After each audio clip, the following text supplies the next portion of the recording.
So then, if someone was to ask you, what is the way forward to peace? What would you answer them with? First of all, I'm not an expert. I don't really understand a lot of issue of international politics. I mean, I'll be very open about that, so my answer is very limited. But I think the first stage is that we have to be accepting of one another. One of the big arguments, and this is what, for example, John Kerry is trying to push now, is that the Palestinian Authority will recognize Israel as a Jewish state. Right. Okay? That they would recognize our right to be here, which is recognized internationally. There's no one that argues about the right of the existence of the State of Israel. There are people arguing about the right of the State of Israel to have civilians in control of certain areas. The argument is not about the State of Israel. The argument is about certain areas which, some would say are part of the State of Israel, some would say they're not. But the point is that that's really the argument. If we pull back to 1967 borders, my assumption is that the governments around the world would understand that Israel did what it has to do. It pulled out of the areas we called in 1967, which, by the way, was a defense war. That was a defensive war. Yeah, the only offensive attack that we actually ever did was a preemptive strike on the Egyptian Air Force. You called it tea time. Exactly. That was the only preemptive strike we ever did. We knew if you just go back to 1967, 1966, news from Egypt, and from Jordan, you see that their intent was to destroy the State of Israel. That was the intent in 1948. There's a good documentary called 6 Days in June about that. Have you ever seen that? I've seen that one, and they actually show you images from the news, pictures of cartoons, political the cartoons. air clips. I'll put a link to that down here in the description box for you guys. The 6 Days in June video. It's a good one. And their intent was to kill every last Jew who lives here. That's true. So it was a defensive war. Jordan, for example, is overly involved in the discussion between Israel and the Palestinians for two reasons. They have a lot of refugees. They have a lot of refugees. That's number one. Number two, we took Judea and Samaria from Jordan. Right, which was a big... And that hurts. Yeah. That seriously hurts. And King Hussein was a Hashemite. He was a Hashemite. Is a Hashemite. And the scary thing is, what I think might happen is that they will kick the refugees back into Judea and Samaria, and it's going to actually become our problem in the end. Because as Lieberman said, Avigdor Lieberman, the foreign minister of Israel, he said, Palestinian Authority does not have the means, the ability, and the will to actually be a state. This is something to do with the way they run their I don't know how to call it, their organization, because they're not really a state yet. What was recognized in the UN is not really a statehood. It's kind of. And I think, by the way, you should know, one of the reasons that they were actually voted in was because they were, first, if you look at the board, a lot of the states in the UN are Arab states. Correct. And communist states. So this was a communist Muslim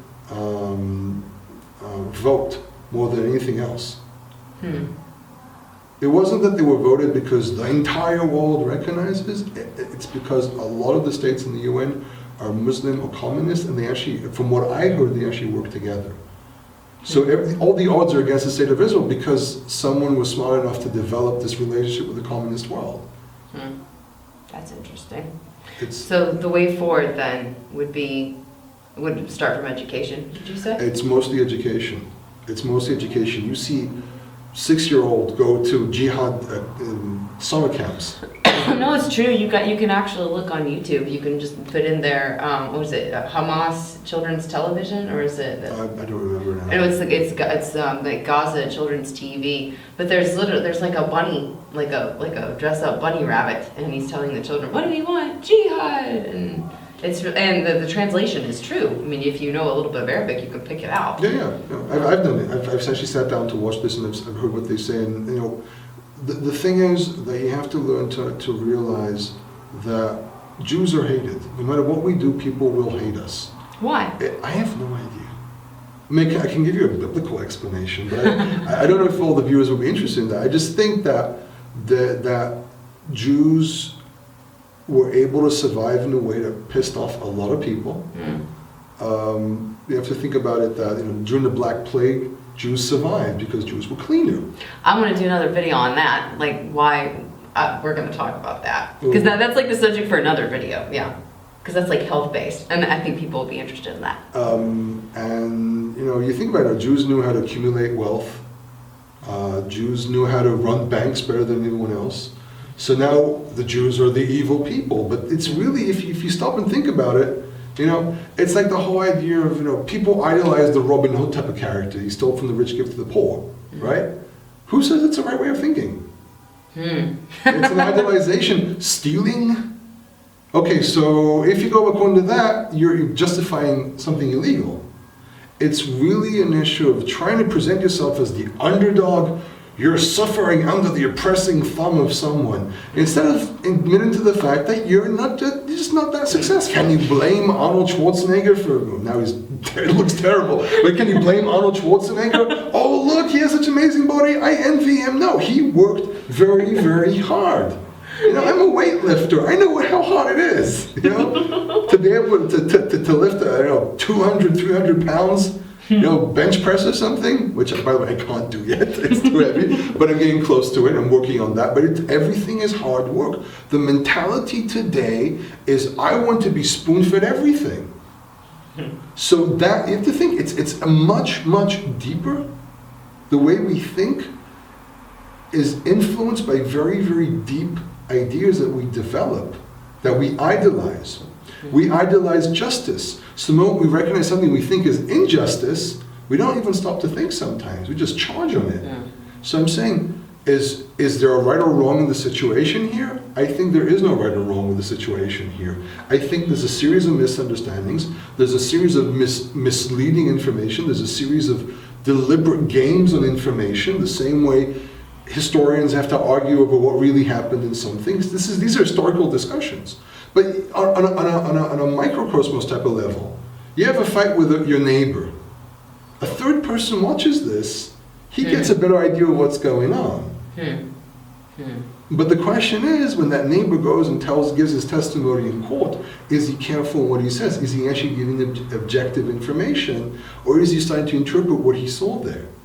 There's a famous drawing where you see a black character chasing a white character, and they're drawn in a way with the little triangles. So really, the real picture is that the black character is as if holding a knife about to stab someone. And then you see a camera, and the camera is only taking a picture of part of the image, and there it looks like as if the white character is attacking with a knife the black character. And that's really most of it. The news, something very important. This is something I noticed a couple of years ago, because I started going around Judea and Samaria to see if what they say in the news is true, and I realized these are peaceful communities. Yeah, they are. Very, very peaceful communities. I've been. And you want to know more than that? They actually give a lot of work to Palestinians. Palestinians depend, like the same way they did back in the 1930s, when many of them came here, historically speaking.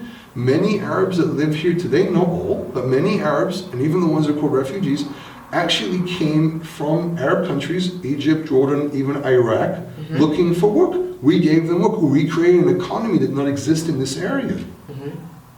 Okay? And when I hear, for example, that the EU is attacking factories that work, for example, in a place called Mishol Edumim, which is just out east of Jerusalem, and they say, oh, you have to shut down these factories. You're basically telling these factories to fire 200, 300 Palestinian workers. More unemployed people. We're willing to give them work. Gladly willing to give them work. So there's a lot of things you have to balance out in anything.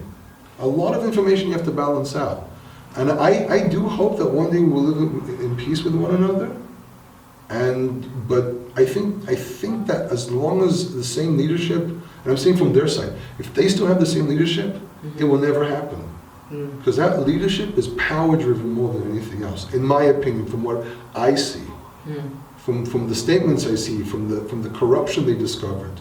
There's a lot of corruption there.